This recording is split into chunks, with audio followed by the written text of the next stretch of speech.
et bienvenue dans cette toute nouvelle vidéo qui va être, je pense, la dernière vidéo de ce chapitre, en tout cas la dernière vidéo de cours. Après, il y a plein de vidéos d'exercices qui vont sortir par la suite. Et donc, dans cette dernière vidéo de cours, en tout cas sur ce chapitre-là, qu'on va arrêter de manière temporaire ici, puis après je reprendrai sur les fonctions, mais à d'autres fins, un tout petit peu plus tard, parce qu'il faut qu'on définisse un certain nombre de choses un petit peu avant. On va parler de fonctions hyperboliques, ok? Donc, fonction hyperbolique. Alors, pour ceux qui m'ont suivi l'an dernier, non, j'ai déjà fait une vidéo où j'en parle un petit peu. Et j'avais dit que c'était un approfondissement utile en terminale, qui était très intéressant d'ailleurs. Et j'avais dit que ça servirait beaucoup en prépa. Bah là, on va comprendre l'intérêt de ça en prépa. Et donc, déjà, il faut qu'on définisse un certain nombre de choses, ok? Alors, parmi les fonctions hyperboliques, on va définir trois fonctions hyperboliques. Cosinus hyperbolique, sinus hyperbolique et tangente hyperbolique.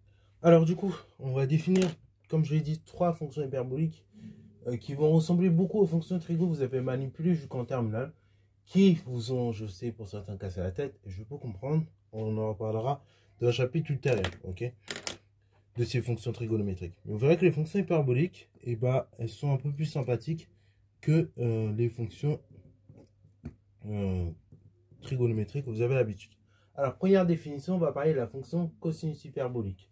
Donc, première définition, on appelle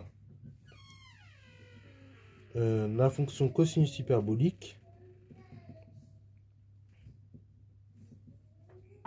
Donc, cosinus hyperbolique. Donc, cette fonction qui est appelée cosinus hyperbolique, on la note en général CH. Et donc, elle est définie de la manière suivante.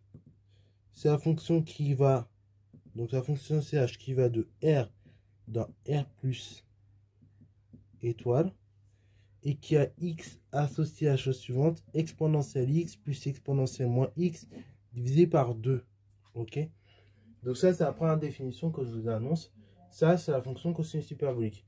De manière symétrique, on va pouvoir définir la fonction sinus hyperbolique. Donc on appelle fonction sinus hyperbolique. Donc notez SH. Donc cette fonction qu'on appelle sinus hyperbolique notée SH, elle est définie de la manière suivante. Elle est définie donc comme la fonction qui va de R dans R et qui à tout réel X va associer exponentielle X moins exponentielle moins X divisé par 2. Ok? Donc ça, ce sont nos deux formules de base. C'est avec ça qu'on va rouler. Donc cosinus hyperbolique, sinus hyperbolique. Donc ça, cosinus hyperbolique, c'est bien connaître les ensembles de départ et d'arrivée. C'est toujours utile. Et sinus hyperbolique, pareil, c'est bien connaître les ensembles de départ et d'arrivée. Et connaître les expressions de ces deux fonctions-là, c'est encore plus indispensable. Ok? Ces deux fonctions-là, une fois qu'on a dit leur ensemble de définition, leur ensemble de départ et d'arrivée, on va donc pouvoir ainsi, en plus de cela, parler de continuité et dérivabilité. Ok? Donc, théorème 1, là-dessus, les fonctions kx associent cosinus hyperbolique de x et sinus hyperbolique de x sont continues et dérivables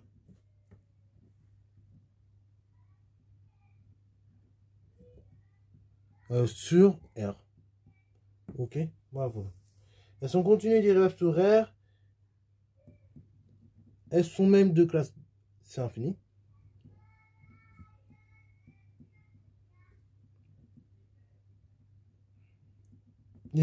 Et quel que soit x appartenant à R, on n'a que dérivée de sinus hyperbolique de x, c'est cosinus hyperbolique de x. Et donc dérivée de cosinus hyperbolique de x, c'est sinus hyperbolique de x. Alors ça, vous voyez, là, en termes de dérivée, c'est super sympa. Vous voyez que quand vous dérivez l'une, en fait, vous retombez sur l'autre. Donc là, ce qu'il faut bien retenir, c'est que ces deux fonctions, c'est des fonctions qui sont continues, dérivables sur R, et qui sont de classe infinie. Alors j'oublie de le préciser à chaque fois, mais c'est sur R qu'elles sont de classe infinie. Ok?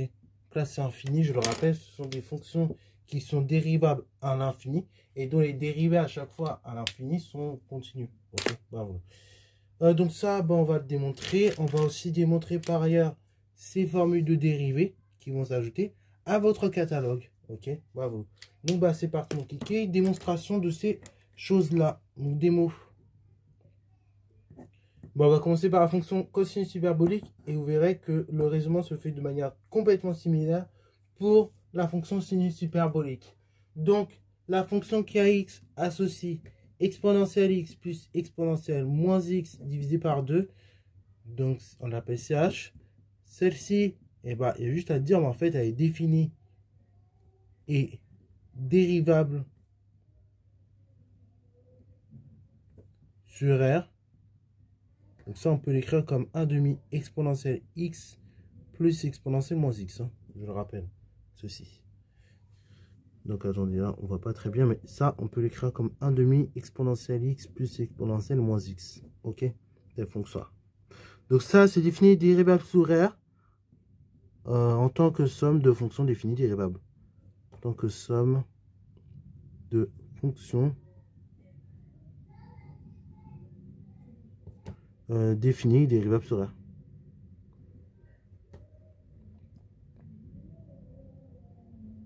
Ok. Une fois que j'ai dit ça, on va pouvoir calculer la dérivée. Alors oui, forcément, comme vous êtes dérivable, vous êtes forcément continu. Ok, je ne le dis pas, mais enfin, je vous le dis oralement, je l'écris pas, mais forcément, comme c'est dérivable, c'est continu aussi sur R. Donc, quel que soit x appartenant à R, on calcule la dérivée de cette fonction-là. Donc, dérivée de cosinus hyperbolique de x égale, donc c'est 1 demi de dérivée de exponentielle x, c'est exponentielle x, et plus dérivée de exponentielle moins x, comment je dérive ça? Je dérive ce qui est en exposant, donc ici, moins x. Donc, dérivée de moins x, c'est moins 1. Donc, ça va faire moins exponentielle moins x. Et ça, je reconnais quoi? Je reconnais exponentielle x moins exponentielle moins x divisé par 2, c'est-à-dire en magie sinus hyperbolique de x. Ce qui démontre parfaitement la formule. Donc, ce raisonnement-là que l'on a pour cosinus hyperbolique, il est tout à fait transposable de manière identique sans aucun changement pour la fonction sinus hyperbolique. Donc, je vous l'écris et après, j'explique vite fait le principe. Voilà, donc, voici le raisonnement pour la fonction sinus hyperbolique, toujours identique, c'est la même recette. Donc, on dit que sinus hyperbolique qui est égal à exponentielle x moins exponentielle moins x divisé par 2, qu'on peut écrire encore sous cette forme-là. 1 demi de exponentielle x moins exponentielle moins x, en n'oubliant pas mettre les parenthèses au bon endroit. Et ça, c'est défini dérivable sur R par produit. Ok, bravo. Par somme, pardon. Par somme de fonctions définies dérivables sur R. Vous calculez tranquillement votre dérivée. Donc là, vous ne faites pas d'erreur pour le coup. Pour la première, exponentielle x, ça se dérive assez facilement. Exponentielle moins x, on fait attention. Donc on dérive exponentielle moins x, on voit que ça fait moins exponentielle moins x à dériver. Mais comme genre moins devant, moins par moins, ça fait plus. D'où le plus qui est là. Exponentielle moins x, voilà. Multiplié par un demi, c'est divisé par 2. Donc c'est ce que j'ai écrit là. Et après, on voit bien que c'est cosinus hyperbolique par analogie. Donc voilà comment on démontre le fait que ces deux fonctions sont définies dérivables sur R. Et donc continuent sur R également. Donc ça c'est pour les définitions pratiques. Ensuite, on va parler du sens de variation de ces fonctions-là. Ok, voilà. Donc sens de variation.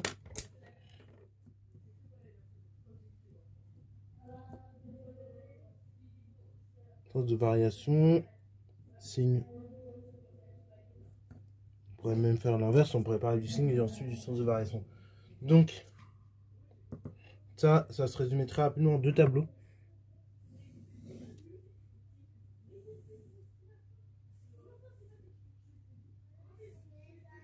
Donc là, on va mettre, oui, on va faire comme ça.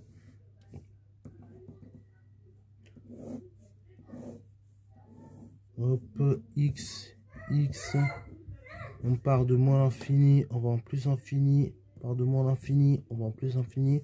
Je mets le signe de CH, variation de CH, signe de SH, on va mettre les variations de SH. Et donc, du coup, qu'est-ce qu'on va avoir en termes de signe de sens de variation? Et bien, pour le signe de cosinus hyperbolique, il faut savoir que c'est une fonction qui est toujours positive, même positive stricte. Et donc, on va voir pour cette fonction un certain nombre de choses qui vont se passer. C'est-à-dire, on va avoir une limite en moins l'infini qui vaut plus infini. Donc là, on a 1 comme minimum. Et en plus infini, donc on va avoir plus infini. Ensuite, pour la fonction sinus hyperbolique, là, c'est un petit peu particulier. Donc la fonction sinus hyperbolique, elle s'annule en 0. Elle est négative avant son annulation 0. Puis après l'annulation 0, elle est positive. Et en termes de variation, en fait, comme cosinus hyperbolique, c'est toujours positif, ça va nous donner ça. Donc on part de moins l'infini et on va en plus infini. Donc en fait, cette fonction, elle balaye toutes les valeurs de R. Après, le théorème des valeurs intermédiaires. Voilà, on en parlera un petit peu plus tard. Donc là, ça me permet. Donc la petite remarque que je vais mettre aussi en termes de propriété. Propriété. Donc ça, c'est en plus. On va voir que les fonctions qui a x associent cosinus hyperbolique de x est pair. La fonction qui a x associe sinus hyperbolique de x est impair. Donc ça, impair à chaque fois, et pair, c'est sur R. Sinon, ça n'a pas de sens. Ça, pareil, c'est sur R. Et ensuite, du coup, ça va me permettre de passer aux limites. Donc, on va voir que la limite, lorsque x tend vers moins l'infini, de sinus hyperbolique de x, c'est moins l'infini. Limite, lorsque x tend vers plus infini, de sinus hyperbolique de x, c'est plus infini.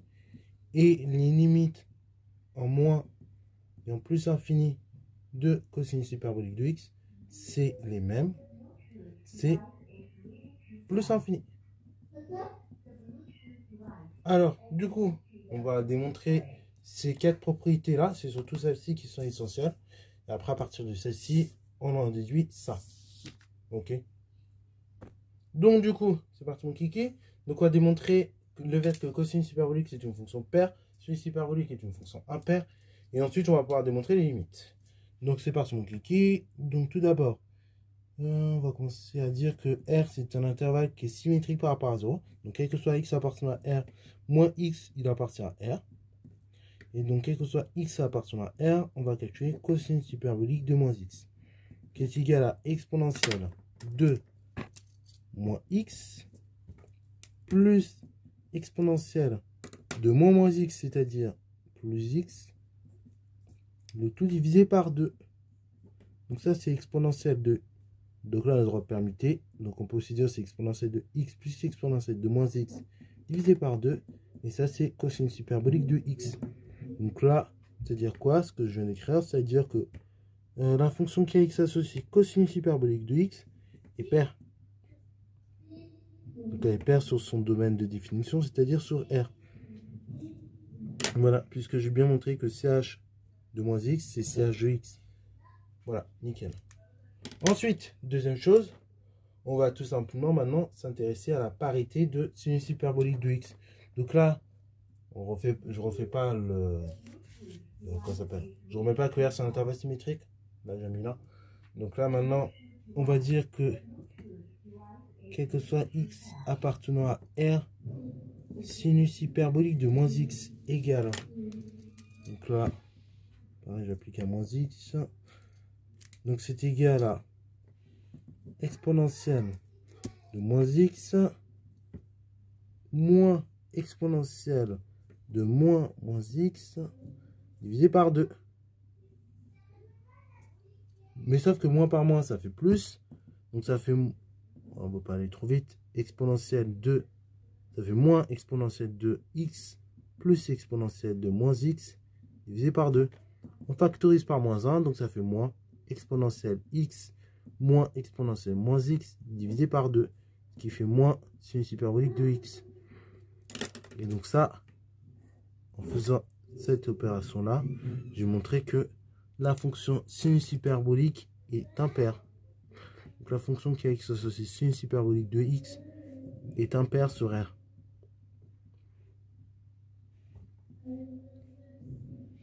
Ok.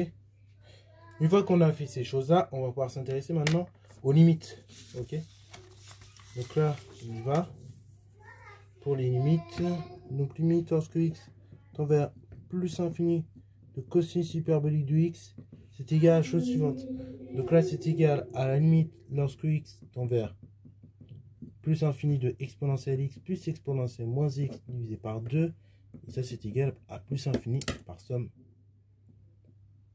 somme et car 1 demi strictement positif. Ok.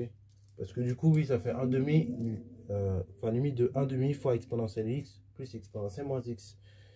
Sauf que l'exponentielle moins x, en moins l'infini, ça tend vers, en plus infini, ça tend vers 0. Donc il ne reste plus qu'à étudier la limite en plus infini de l'exponentielle qui tend vers plus infini, en plus infini. Et comme 1 demi, c'est strictement positif, bah du coup, ça me donne quand même plus infini. Comme la fonction qui a x associée cosinus hyperbolique de x est paire, alors la limite en l'infini est identique. Donc c'est-à-dire que limite lorsque x tend vers moins l'infini de cosinus hyperbolique de x, c'est aussi plus infini. Ok, maintenant on raisonne de même pour trouver la limite de sinus hyperbolique de x.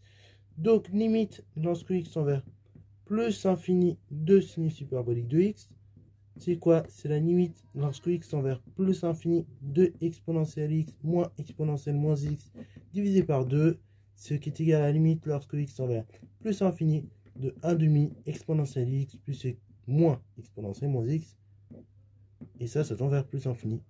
Car 1 demi strictement positif. Et que la limite lorsque x tend vers plus infini de l'exponentielle, c'est plus infini. Et limite lorsque x tend vers plus infini de exponentielle moins x, c'est 0. Ok, voilà. Donc là, on a bien posé les choses. Une fois qu'on a fait ça, et ben, on va pouvoir raisonner par parité. Donc comme la fonction qui a x associée sinus hyperbolique de x est impair, alors il se passe la chose suivante.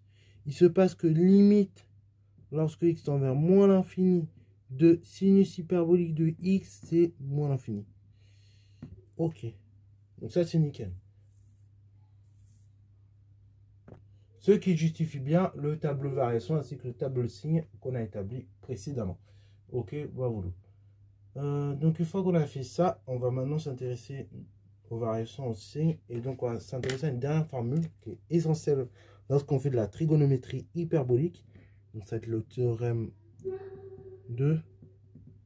C'est que quel que soit x appartient à R, un cosinus carré hyperbolique moins sinus carré hyperbolique de x, c'est égal à 1. Alors comment je démontre ça? Démonstration. Soit x appartient à R, cosinus carré de x moins sinus carré de x égale, donc là on raisonne de façon arithmétique, enfin algébrique, pardon. Donc on va dire d'après l'égalité Bernoulli ou quoi ça s'appelle, ou les idences remarquables, que cosinus carré de x en hyperbolique moins sinus carré en hyperbolique de x, c'est cos hyperbolique de x moins sinus hyperbolique de x multiplié par cos hyperbolique de x plus sinus hyperbolique de x, ce qui est égal à la chose suivante. Donc c'est exponentielle de x plus exponentielle de moins x moins exponentielle de x plus exponentielle de moins x divisé par 2 à chaque fois, que l'on multiplie par exponentielle x plus exponentielle moins x divisé par 2 plus exponentielle x plus moins exponentielle moins x divisé par 2. Ok, et là il y a un moins, sinon ça marche pas. Donc on y va. Donc là on va avoir divisé par 4. Et donc on va avoir 2 fois exponentielle moins x multiplié par 2 fois exponentielle x divisé par 4. Ce qui est égal donc 2 fois 2, 4 exponentielle 0 sur 4 qui est égal à 1. Puisque exponentielle 0 c'est 1 et 4 divisé par 4 c'est 1. Donc ça démontre bien la formule cos carré de x moins sinus carré de x d'un point de vue hyperbolique, c'est ça. Donc voilà, ceci est la seule formule de triangle hyperbolique à retenir. Après, il faut savoir qu'il en existe plein d'autres, mais on ne va pas rentrer dans les détails, ok? La seule formule de triangle hyperbolique que vous devez retenir, c'est celle-ci. Ok, s'il y en a bien une que vous devez avoir en tête, c'est celle-ci, et qu'on manipulera tout le temps, c'est celle-ci. Ok, parce qu'elle débloque beaucoup de situations. Je reparlerai dans une prochaine vidéo. Mais cette formule-là, c'est vraiment incroyable. Ça débloque beaucoup de situations. Donc, je vous invite vraiment à la prendre. Pour le coup, voilà. En réalité, cette formule de trigo hyperbolique, elle ressemble beaucoup à celle que vous avez en trigo classique, à un signe moins près, c'est-à-dire qu'en trigo classique, c'est cos carré de x plus sin carré de x égale 1. Bon, bah, cette formule, c'est presque la même, sauf qu'à la place d'avoir un plus entre le cos et le sin, on a un moins entre le cos et le sin. Ok. Si à chaque fois vous doutez du moins ou du plus, bah, vous refaites comme là, je refais la démo. Vous voyez. En 2 minutes, vous voyez que la démo, elle est vite pliée, et on arrive à voir tout de suite si c'est en plus ou en moins. Ok, si ça aurait été en plus, bah, ça veut tout simplement dire la chose suivante. Déjà, on n'aurait même pas pu factoriser. Ok, si en plus ça, on ne peut pas factoriser. Et donc, on est obligé d'appliquer à chaque fois le binôme de Newton pour développer cos hyperbolique au carré de x, sinus hyperbolique au carré de x. Après, il faut espérer pouvoir simplifier des choses. Donc, on aurait un dénominateur sur 4. Et donc, le seul truc qui se simplifierait, ce serait les 1. Ok, on va vous. On aurait donc les deux cos, enfin les deux exponentielles x, enfin attendez, deux exponentielles 0 qui vont simplifier à chaque fois, ok. Donc on aurait les deux qui simplifient à chaque fois, donc on aurait plus 2, on aurait moins 2, donc ça simplifierait. Et après, du coup, bah, il resterait à chaque fois du exponentiel x, du exponentiel moins x au carré, il faudrait regrouper, ok. Donc il y en a un, c'est galère, et il y en a un, bah, si vous prenez avec le moins, vous voyez, c'est moins galère. Bon, maintenant, ceci étant dit, étant passé en revue, maintenant on va parler d'une autre fonction hyperbolique. Avant de parler d'une autre fonction hyperbolique, juste pour que vous ayez en tête, on va tracer ensemble la représentation graphique de ces deux fonctions hyperboliques. La représentation graphique de ces fonctions hyperboliques n'est pas très compliquée. Voilà, ça va très vite. Voilà, je vais essayer de vous la tracer plus vite. Donc là, vous allez avoir pour cela... pareil, un repère orthonormé de préférence. Et donc, vous allez pouvoir graduer comme ceci. Voilà. Donc, on gradue de 1 en 1. Mais bon, il n'y a pas besoin de toutes ces graduations. Pour une raison très simple, c'est que les fonctions hyperboliques vont croître assez vite. Ou décroître assez vite. Tout dépend du contexte. Enfin, elles vont croître assez vite plutôt. Mais bon. On prend des... Donc, voilà. Ça. Ça. Voilà.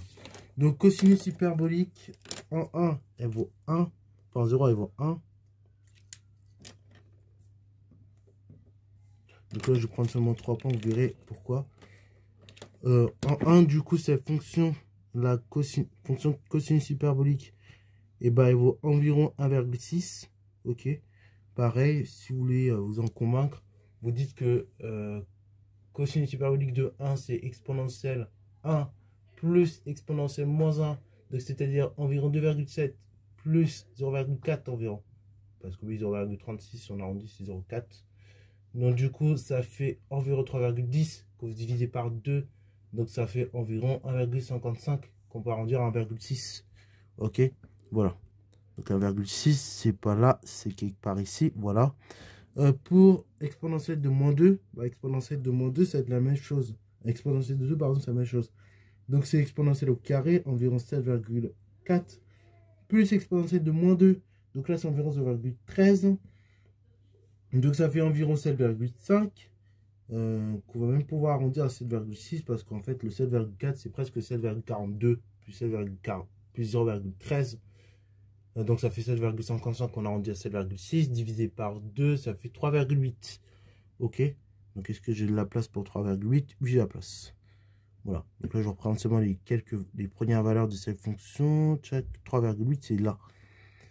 Et après, pour 3, bon, là, j'aurais pas la place, mais ça vaut environ 10,4 à peu près. Ok. Pourquoi? Parce que du coup, c'est exponentiel au cube. Donc, il fait à peu près 20,1 plus exponentiel moins 3. Donc là, exponentiel de moins 3, bah, c'est très minuscule. C'est même pas 0,1.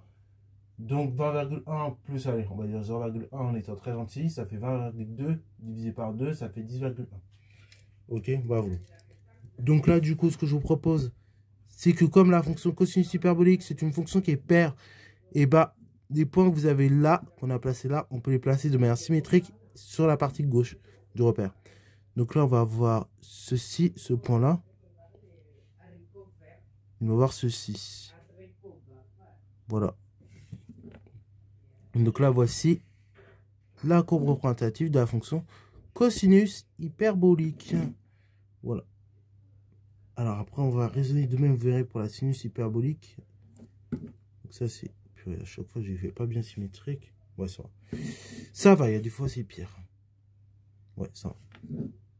Ouais, veuillez quand vous les faites à essayer d'être symétrique. Je sais, c'est pas facile. Moi-même, ça m'arrive de pas trop être symétrique, mais voilà, essayez que ce soit le plus symétrique possible, s'il vous plaît. Donc, sinus hyperbolique, ce qui est bien, c'est qu'en 0, ça vaut 0 déjà. Voilà, c'est good. Et après, en 1, ça vaut combien? Bon, on va calculer, ne vous inquiétez pas. En 1, donc c'est exponentiel de 1, donc 2,7 moins 0,4. Donc, on a environ 2,3 divisé par 2, c'est 1,15. Donc, on va arrondir à 1,2. Donc, 1,2, c'est ça. 1,2, on est là. En 2, donc là, la fonction cosinus hyperbolique, elle vaut combien? Et ben, on fait le calcul, hein, donc ça fait environ 7,4 plus moins 0,1. Donc, ça fait environ 7,3 divisé par 2. Donc, on est à la chose suivante. Donc, on a environ 3,7 à peu près.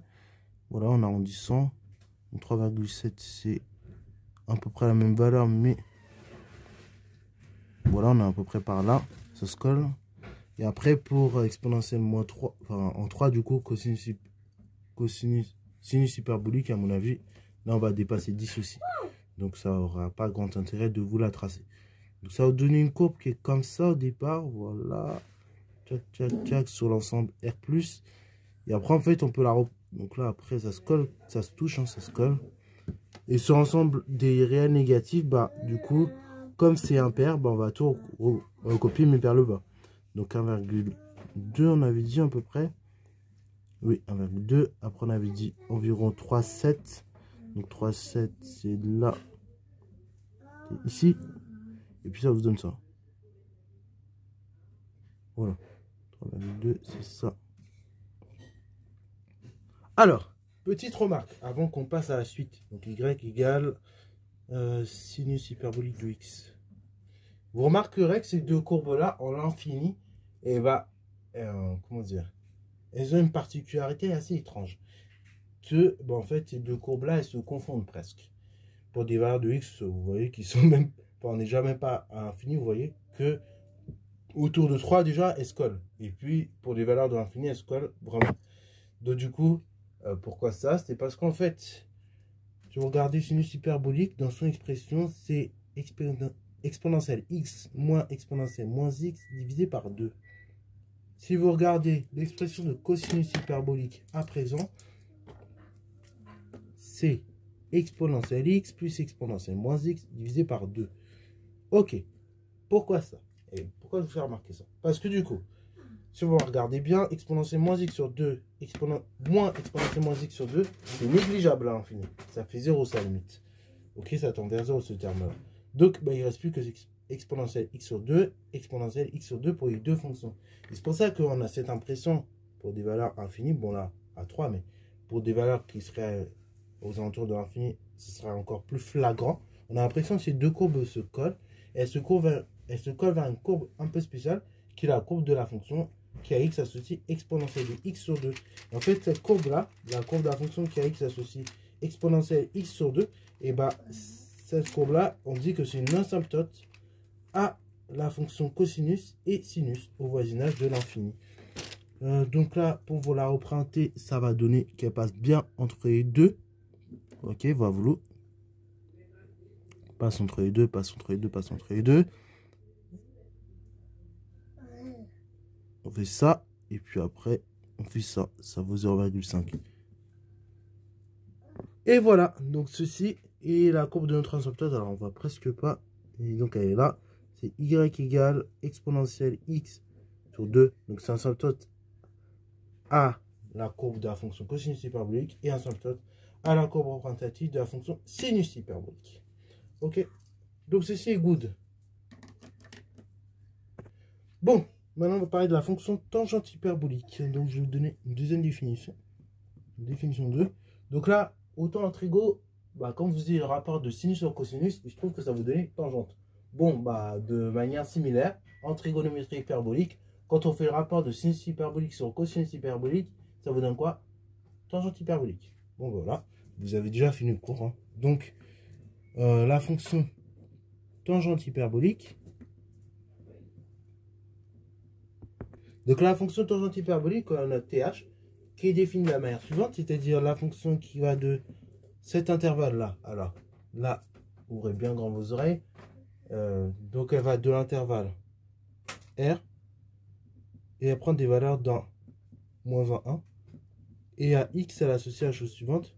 Donc, sinus hyperbolique de x sur cosinus hyperbolique de x, qu'on peut écrire aussi de la manière suivante, exponentielle x moins exponentielle x divisé par exponentielle x plus exponentielle moins x. Ok? Oui, parce que du coup, non, il y a un divisé par 2 pour cosinus hyperbolique.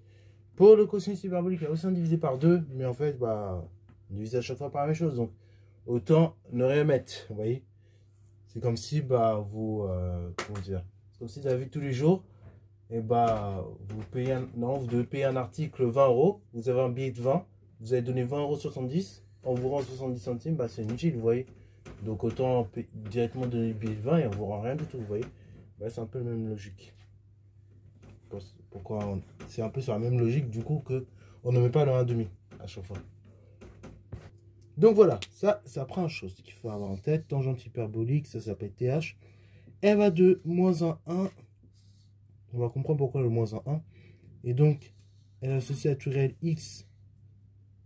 Sinus hyperbolique de x sur cosinus hyperbolique de x. Ce qui veut dire cette expression-là. Alors, normalement, quand vous voyez l'expression, vous dites, ah bah oui, c'est logique que c'est défini sur R. Parce qu'on pourrait se dire, oui, mais est-ce qu'il y a des valeurs qui annulent le dénominateur et qui feraient que cette fonction n'est pas définie? La réponse est non. Une exponentielle, c'est toujours positif, quel que soit son signe. Vous ajoutez encore une autre exponentielle qui est toujours positive, quel que soit son signe. Donc la somme des deux exponentielles est toujours positive. Donc il n'y a pas de valeur qui annule le dénominateur. Donc la fonction est bien définie. Ok. R plus, étoile, R plus étoile, voilà, comme ceci. Et ça appartient à R plus étoile. Donc par somme, le dénominateur, il appartient aussi à R plus étoile. D'où l'ensemble de définitions. Alors, ce qui va être important, c'est ce qui va suivre après. Donc ça, c'est une des premières choses qui est importante. Ce qui va suivre après, les d'autant plus, puisque en effet, on va s'intéresser dans un premier temps, c'est le terme 2, à tout ce qui est lié à la continuité et à la dérivabilité de ce genre de fonction. Et donc, comme pour les fonctions sinus et cosinus hyperboliques, il faut savoir que la fonction tangente hyperbolique est une fonction qui est définie, dérivable et continue sur l'intervalle des réels. Okay, et sa dérivée, tout comme on avait le cas pour la fonction tangente, si vous vous souvenez l'année dernière qu'on avait étudié en spémat, ou si vous vous souvenez bien, la dérivée de la fonction tangente c'est 1 divisé par cosinus carré. Et bien là, de manière totalement similaire, on ne sait pas pourquoi, c'est une magie ce qui se passe, et bien la fonction tangente hyperbolique, quand vous la dérivez, c'est 1 divisé par cosinus hyperbolique au carré. Bon, je dis ça comme si on était dans un compte féerique. En réalité, il y a une raison à ça, que je ne peux pas encore trop dévoiler, mais en fait, ces fonctions-là, elles ont un lien avec la trigonométrie. C'est pour ça que les noms, ils ont été choisis comme ça, cosinus, sinus hyperbolique, tangente hyperbolique. C'est pas juste pour faire beau et parce que ça ressemble beaucoup à des pros. Parce que ça ressemble beaucoup. Enfin, c'est pas juste pour faire beau, quoi. C'est parce que ça ressemble énormément à des propriétés de fonctions trigonométriques. Ok. Bon. Bref. Mais je vous en parlerai quand on fera les complexes du coup. Du lien qui est entre les deux, parce que pour l'instant, on n'a pas refait les complexes. Théorème 2, donc la fonction kx associe tangente hyperbolique de x et continue dérivable sur R.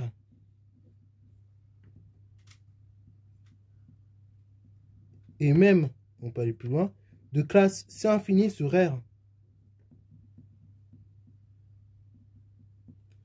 Et quel que soit x appartenant à R, on va pouvoir écrire que la dérivée de tangente hyperbolique, c'est 1 sur cosinus hyperbolique de x au carré. Ok. Une fois qu'on a ça, on va pouvoir s'amuser, les amis. Ok. Alors oui, ça c'est une première expression de la dérivée. Et tout comme on avait aussi de manière équivalente en trigonométrie, je ne sais plus si vous vous souvenez, que la dérivée de la tangente, on pouvait l'exprimer comme 1 moins tangente au carré de x. Ok, et bien là, de manière similaire, on peut aussi dire que dérivée de tangente hyperbolique, c'est 1 moins tangente au carré donc de x. Donc 1 moins th carré de x. Ok, donc 1 moins tangente hyperbolique au carré. Une fois qu'on a ça, on va tout simplement démontrer ces deux résultats-là, à nouveau, de manière totalement similaire. Alors, tout d'abord, on va justifier de la dérivabilité et donc de la continuité de cette fonction sur son ensemble de définition, c'est-à-dire R. Donc ça, on va le faire d'abord avant de voir justement l'expression de la dérivée. Ok, idéalement. Parce que oui, si on voit l'expression de la dérivée, on se dit, bah oui, c'est évident. Mais on va pas le faire en regardant l'expression de la dérivée, puisqu'on va la retrouver par la suite. Donc des mots. Pour ce faire, on va dire que la fonction qui a x associe tangente hyperbolique de x, enfin, tangente hyperbolique de x, qui est égale à sinus hyperbolique de x sur cosinus hyperbolique de x, qui est égal à exponentielle de x moins exponentielle de moins x divisé par exponentielle de x plus exponentielle de moins x. Cette fonction, c'est quoi? C'est une fonction qui est dérivable sur R par quotient de fonction dérivable sur R dont le dénominateur ne s'annule pas sur R. Ok, bravo. Donc là, on a justifié de la dérivabilité de cette fonction. Vous voyez, juste en la regardant, on arrive à justifier qu'une fonction est dérivable. C'est magnifique. Bon, mais il faut quand même l'écrire tout de même. Une fois qu'on a justifié que cette fonction est dérivable, deuxième étape, calculer la dérivée. Donc on va pouvoir dire que, quel que soit x appartenant à R, on a dérivée de tangente hyperbolique qui est égale à quoi? Alors oui, petite remarque.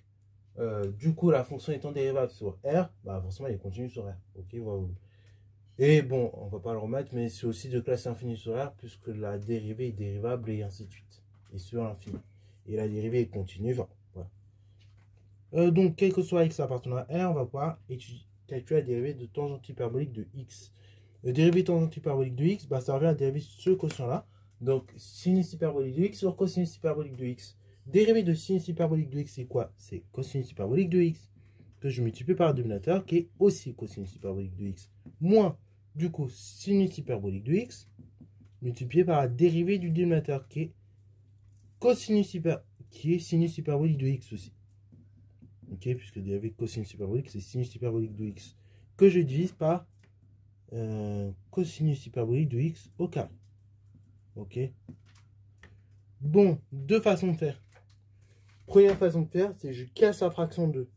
Parce que vous remarquerez que ça, c'est cosinus hyperbolique de x au carré, moins sinus hyperbolique de x au carré. Divisé par cosinus hyperbolique de x au carré. Je peux, première option, casser ma fraction en 2. Et donc, ça va me donner quoi? Ça va me donner cosinus hyperbolique de x au carré sur cosinus hyperbolique de x au carré, qu'on écrit 1, moins sinus hyperbolique de x au carré sur, donc ça je vais mettre comme ça, cosinus hyperbolique de x au carré, et ça, un truc au carré divisé par un autre truc au carré, c'est ce truc sur l'autre truc, le tout au carré. Autrement dit, sinus hyperbolique de x au carré sur cosinus hyperbolique de x au carré, c'est sinus hyperbolique sur cosinus hyperbolique, le tout au carré. Et donc ça, je reconnais 1 moins tangente hyperbolique de x au carré. Ça, c'est une première possibilité de fonctionner. Une autre possibilité, c'est de remarquer, tiens, qui reconnais-je? Oui, voilà. Une formule de trigo hyperbolique qu'on a démontré il y a exactement 19 minutes. Comme quel merveilleux hasard. Il se trouve que ça fait 1 ça. Cosinus hyperbolique de x au carré moins sinus hyperbolique de x au carré, c'est 1. Que vous divisez par cosinus hyperbolique de x au carré. Donc voilà, il y a plusieurs façons de fonctionner. Pour justifier ensuite la propriété que je vais rajouter à la suite, c'est-à-dire que la fonction tangente hyperbolique est une fonction qui est croissante, et je vais utiliser cette dérivée-là. Cette dérivée-là qui est de signe positive. Positive et qui ne s'annule pas parce que 1, c'est un facteur constant qui est égal à 1, donc toujours plus grand que 0. Et cosinus hyperbolique, on l'a vu il y a à peu près 20 minutes du coup, et c'est une fonction qui ne s'annule pas. Donc bon, il y a tout à croire que cette fonction est positive. Et donc, dérivée positive et donc fonction qui est strictement croissante. J'ai à croire, mais en fait, c'est pas le bon terme. il y a tout à être convaincu que c'est forcément positif, la dérivée, et donc que la fonction croît. Parce que mon objectif n'est pas de vous faire croire des choses. Nous ne sommes pas en cours de français philosophie. Pour faire ça, aller faire du français philosophie, moi je ne suis pas suffisamment fort dans cette matière pour faire croire des trucs. Moi je vous montre des trucs à partir de résultats vrais. Je vous démontre des trucs à partir de choses vraies. Donc, a priori, ça fait des choses vraies. On en reparlera d'un chapitre de logique. Mais je ne vous fais pas croire des choses. Bon, fermeture de cette parenthèse. Donc du coup, ça permet même de dire, cet argument-là, que la fonction qui a x associe tangente hyperbolique de x est strictement croissante sur son domaine de définition, c'est-à-dire sur R. Ok? Oui, parce que sinon ça n'a pas de sens encore une fois. Ok? Bon, ça c'est bon, nickel. Donc ensuite, on va pouvoir s'intéresser aux limites. Ok? Bah voilà. On va pouvoir s'intéresser aux limites. Donc ça, pour les limites, il y en a deux que vous devez connaître. Je crois qu'il y en a un là, là. Donc il y en a deux que vous devez connaître, c'est notamment des limites aux bornes. Donc limite aux bornes, ça limite lorsque x tend vers moins l'infini de tangente hyperbolique. Ça, vous devez savoir que ça fait moins 1. Et la limite lorsque x tend vers plus l'infini de tangente hyperbolique, c'est 1.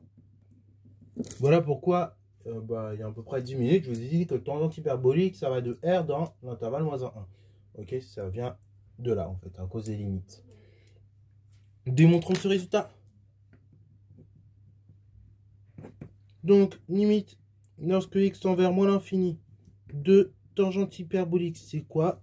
C'est la limite lorsque x tend vers moins l'infini de sinus hyperbolique sur cosinus hyperbolique. Et je mets directement l'expression, c'est exponentielle x sur exponentielle x moins exponentielle moins x divisé par exponentielle x moins exponentielle moins x. Technique de Goth oufissime qui sauve des vies. Ça vous sauve des vies au bac, ça va vous sauver des vies au post-bac. Si vous ne l'aviez pas au bac, et ben, je vais vous la montrer maintenant. Mais non, c'est une technique que vous êtes censé savoir pour le bac. Mais bon, si vous avez été comme moi, que vous avez été un peu gros chômeur partiel, ben, vous ne l'avez peut-être pas eu au bac. Et donc, vous deviez à chaque fois repasser par la définition de exponentielle moins x pour vous rendre compte que ça simplifie assez bien. Mais c'est pas grave. Donc là, je vous montre la technique. Les demi-5, on se sait. Hein, la fameuse fonction, la ln de 1 plus exponentielle moins x qui va dériver sans faire d'erreur. Sinon, vous n'aviez jamais la bonne dérivée en fait. Sinon, vous avez un exponentielle moins x divisé par un 1 plus exponentielle moins x et c'est tout en fait. Vous n'avez pas un truc oufissime. Et du moins, il y avait un moins. Donc ça faisait moins. Voilà ce que je vous ai dit. Donc là, la technique de Goth oufissime, c'est quoi? Donc là, il faut regarder rapidement. C'est quoi la forme indéterminée qu'on va avoir?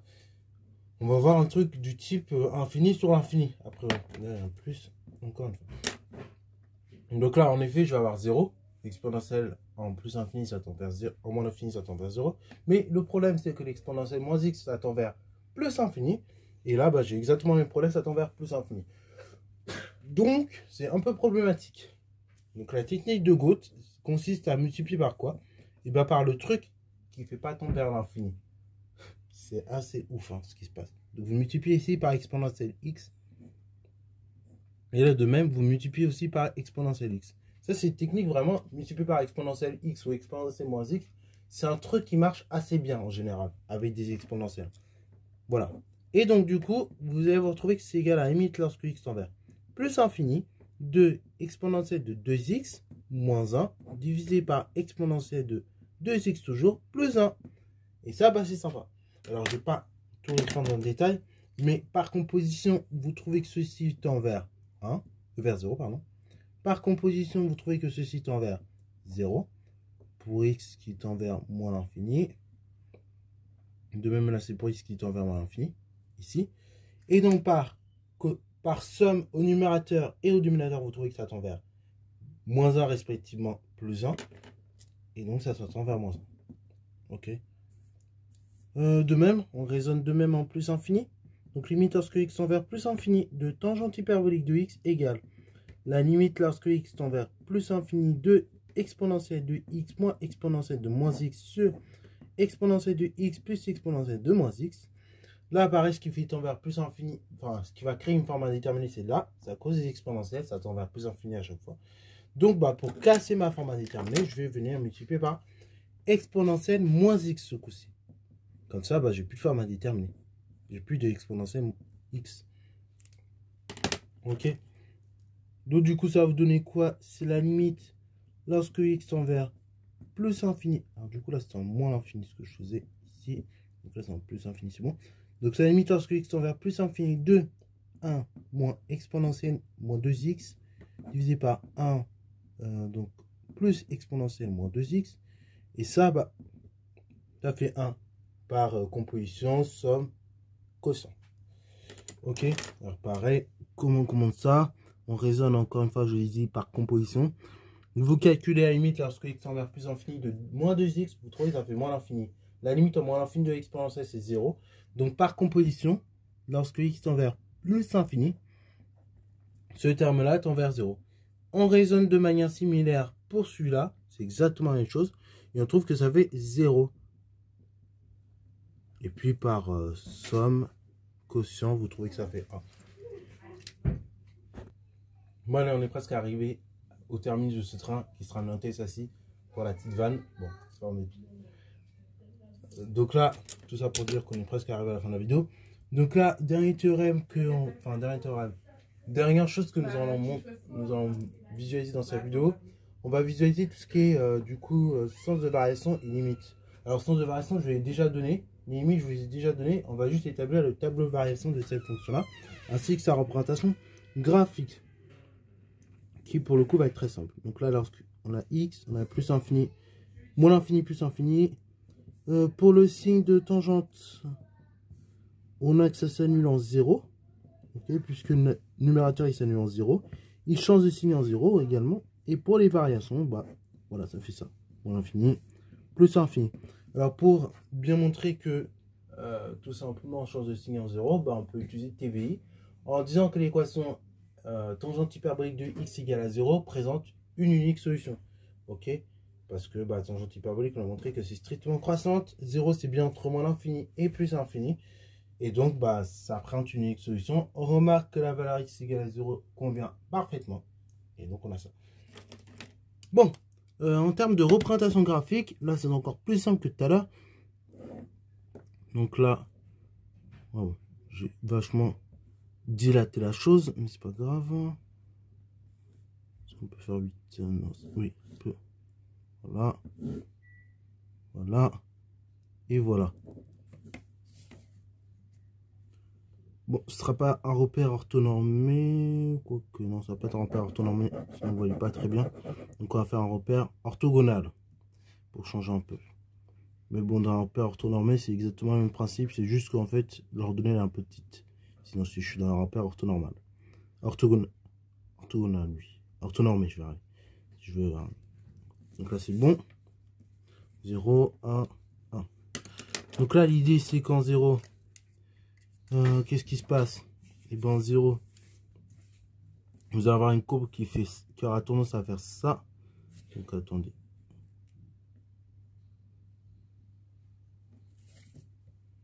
Donc, en 0, vous allez avoir une courbe qui aura tendance à avoir cette allure-là. Parce que la tangente en 0, bah, c'est tout simplement son coefficient directeur, c'est la droite d'équation y égale à x.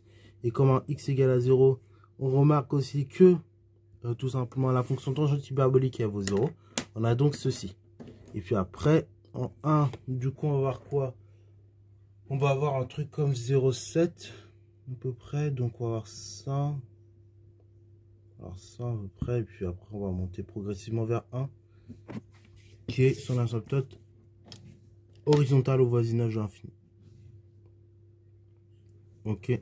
Donc voilà, je la trace en vert, par exemple. Donc là, la droite d'équation x égale y égale à 1, c'est une asymptote horizontale.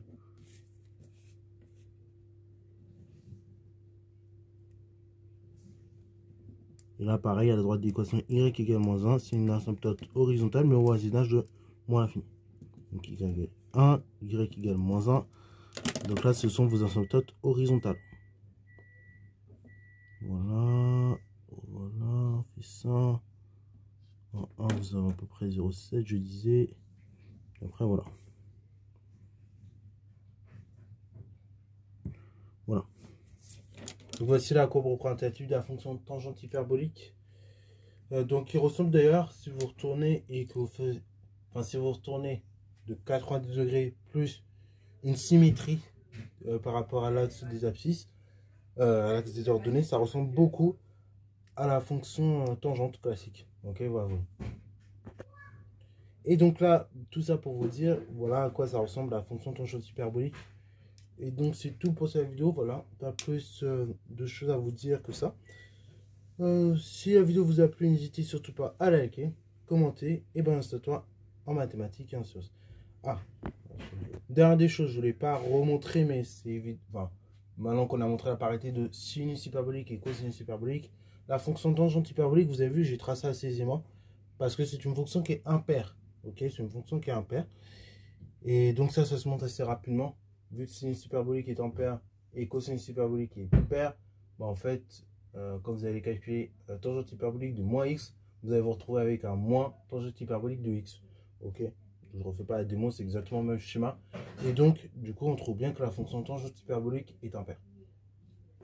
Voilà, c'est tout pour la vidéo.